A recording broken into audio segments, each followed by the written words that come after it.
Diamond হারবারে অভিষেক বন্দ্যোপাধ্যায়ের বিরুদ্ধে নওশাদ সিদ্দিকী দাঁড়ালে তার জামানত বাজেয়াপ্ত হবে। সরাসরি আইএসএফ বিধায়ককে হুঁশিয়ারি তৃণমূলের। নাম ঘোষণার আগেই অভিজিৎ গঙ্গোপাধ্যায়ের মতোই অভিষেক বন্দ্যোপাধ্যায়ের নির্বাচনী প্রচারে দেওয়াল লিখন শুরু হলো ডায়মন্ড হারবারে। দলীয়ভাবে প্রার্থী তালিকা ঘোষণা না হলেও ডায়মন্ড হারবারের দলীয় নেতৃত্ব এক প্রকার নিশ্চিত। ডায়মন্ড হারবার লোকসভা থেকে তৃতীয়বারের জন্য অভিষেক বন্দ্যোপাধ্যায় নির্বাচনী লড়াই লড়বেন। তাই অন্যান্য দলের দেওয়াল লেখার আগেই অভিষেক বন্দ্যোপাধ্যায়ের নাম দেওয়ালে লিখে শুরু হলো নির্বাচনী প্রচার। 2024 জয়ের লক্ষ্যমাত্রা আগেই দলীয় নেতৃত্বকে নির্দিষ্ট করে জানিয়ে দিয়েছেন সাংসদ অভিষেক বন্দ্যোপাধ্যায়। তাই প্রচারে কোনো রকম খামতি রাখতে নারাজ দলীয় নেতৃত্ব। বিধায়ক ও দলীয় নেতৃত্বের উপস্থিতিতে সরিষা থেকে দেওয়াল লিখন শুরু করা হলো।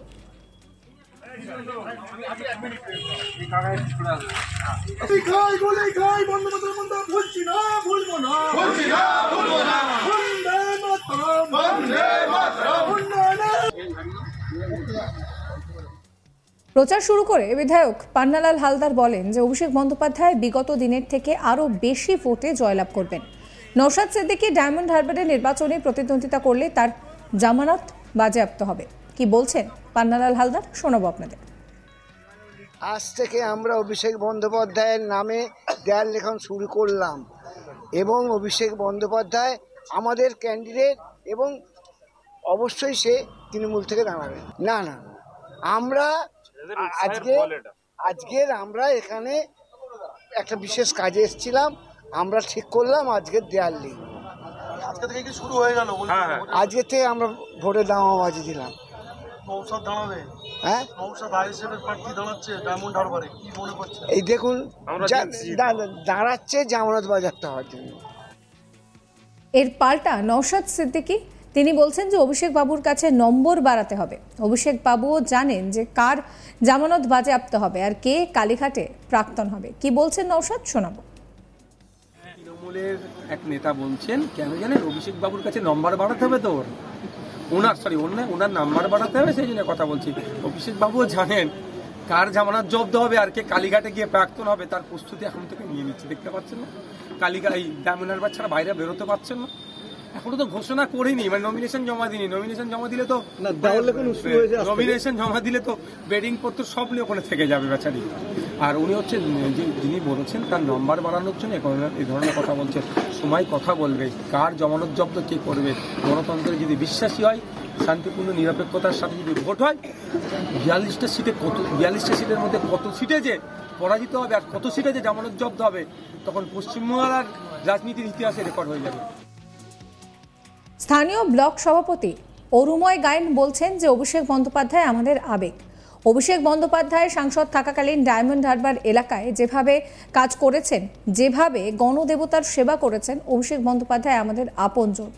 অভিষেক বন্দ্যোপাধ্যায় এবারেও এখানে দাঁড়াবেন, সেটাই নেত্রীর কাছ থেকে আমাদের আবদার।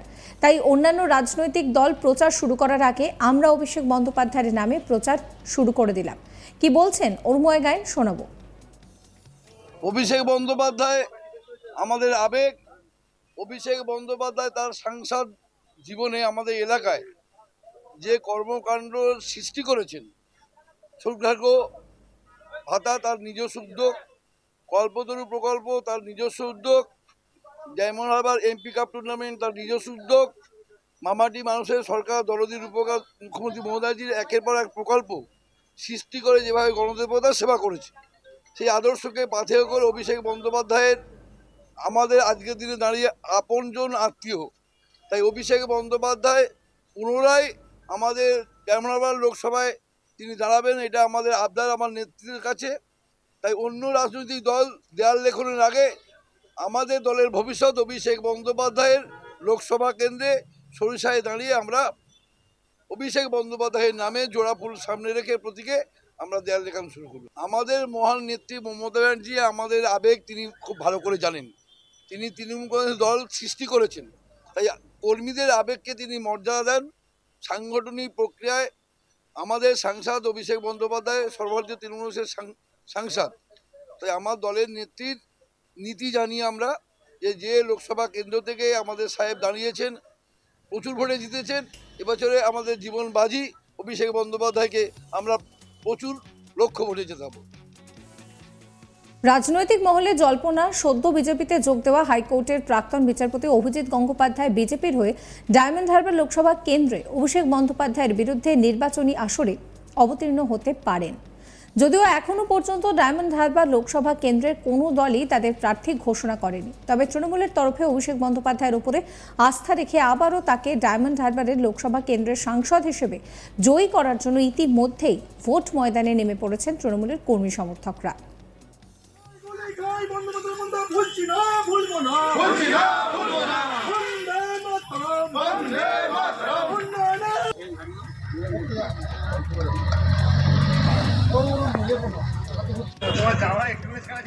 এই নিয়ে বিধায়ক পান্নালাল হালদার কি বলছেন শোনাবো আপনাদের।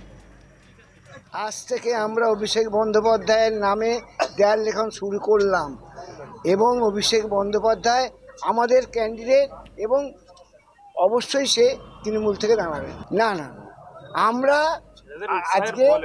আজকের আমরা এখানে একটা বিশেষ কাজে এসেছিলাম, আমরা ঠিক করলাম আজকের দেয়াল লিখ। আজকে থেকে কি শুরু হয়ে গেল?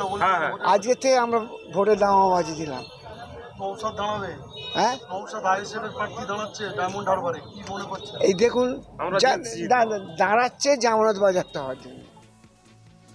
যদিও এর পাল্টা দিয়েছেন নওশাদ বলছেন যে অভিষেক বাবুর কাছে নম্বর বাড়াতে হবে, তাই এই সমস্ত জামানত জব্দর কথা তিনি বলছেন। কিন্তু অভিষেক বন্দ্যোপাধ্যায়ও জানেন যে কে কালীঘাটে প্রাক্তন হবে এবং কে কি করবে। কি বলছেন নওশাদ কটাক্ষ করে শুনুন। তৃণমূলের এক নেতা বলছেন, কেন জানেন, অভিষেক বাবুর কাছে নম্বর বাড়াতে হবে, তো ওনার নাম্বার বাড়াতে হবে, সেই জন্য কথা বলছি। অভিষেক বাবুও জানেন কার জামানত জব্দ হবে আর কে কালীঘাটে গিয়ে প্রাক্তন হবে, তার প্রস্তুতি এখন থেকে নিয়ে নিচ্ছে। দেখতে পাচ্ছেন না, এই ডায়মন্ড হারবার ছাড়া বাইরে বেরোতে পারছেন না। এখনো তো ঘোষণা করিনি, মানে নমিনেশন জমা দিলে তো নমিনেশন জমা দিলে তো বেডিং পত্র সব নিয়ে ওখানে থেকে যাবে বেচারি। আর উনি হচ্ছে যিনি বলেছেন তার নম্বর বাড়ানোর জন্য এই ধরনের কথা বলছেন। সময় কথা বলবে কার জমানত জব্দ কে করবে। গণতন্ত্রে যদি বিশ্বাসী হয়, শান্তিপূর্ণ নিরপেক্ষতার সাথে যদি ভোট হয়, 42টা সিটের মধ্যে কত সিটে যে পরাজিত হবে আর কত সিটে যে জামানত জব্দ হবে, তখন পশ্চিমবাংলার রাজনীতির ইতিহাসে রেকর্ড হয়ে যাবে।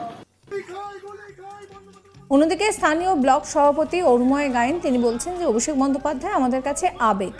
অভিষেক বন্দ্যোপাধ্যায় সাংসদ থাকাকালীন ডায়মন্ড হারবার এলাকায় যেভাবে কাজ করেছেন, যেভাবে গণদেবতার সেবা করেছেন, অভিষেক বন্দ্যোপাধ্যায় আমাদের আপনজন।